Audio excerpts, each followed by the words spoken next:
Job 23. Then Job answered and said, Today also my complaint is bitter. My hand is heavy on account of my groaning. Oh, that I knew where I might find him, that I might come even to his seat. I would lay my case before him and fill my mouth with arguments. I would know what he would answer me and understand what he would say to me. Would he contend with me in the greatness of his power? No, he would pay attention to me. There an upright man could argue with him, and I would be acquitted forever by my judge. Behold, I go forward, but he is not there, and backward, but I do not perceive him. On the left hand when he is working, I do not behold him. He turns to the right hand, but I do not see him. But he knows the way that I take. When he has tried me, I shall come out as gold. My foot has held fast to his steps. I have kept his way, and have not turned aside. I have not departed from the commandment of his lips. I have treasured the words of his mouth more than my portion of food. But he is unchangeable, and who can turn him back? What he desires, that he does. For he will complete what he appoints for me, and many such things are in his mind. Therefore, I am terrified at his presence. When I consider, I am in dread of him. God has made my heart faint. The Almighty has terrified me. Yet I am not silenced because of the darkness, nor because thick darkness covers my face.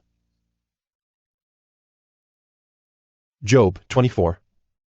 Why are not times of judgment kept by the Almighty? And why do those who know him never see his days? Some move landmarks. They seize flocks and pasture them. They drive away the donkey of the fatherless. They take the widow's ox for a pledge. They thrust the poor off the road. The poor of the earth all hide themselves. Behold, like wild donkeys in the desert, the poor go out to their toil, seeking game. The wasteland yields food for their children.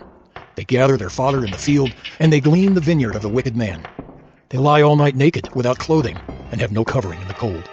They are wet with the rain of the mountains, and cling to the rock for lack of shelter. There are those who snatch the fatherless child from the breast, and they take a pledge against the poor. They go about naked, without clothing. Hungry, they carry the sheaves. Among the olive rows of the wicked they make oil. They tread the winepresses, but suffer thirst. From out of the city the dying groan, and the soul of the wounded cries for help. Yet God charges no one with wrong. There are those who rebel against the light, who are not acquainted with its ways, and do not stay in its paths. The murderer rises before it is light, that he may kill the poor and needy, and in the night he is like a thief. The eye of the adulterer also waits for the twilight, saying, No eye will see me, and he veils his face. In the dark they dig through houses. By day they shut themselves up. They do not know the light. For deep darkness is morning to all of them, for they are friends with the terrors of deep darkness.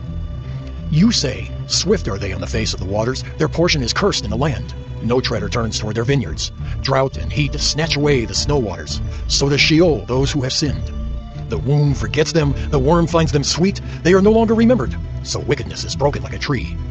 They wrong the barren, childless woman, and do no good to the widow. Yet God prolongs the life of the mighty by his power. They rise up when they despair of life.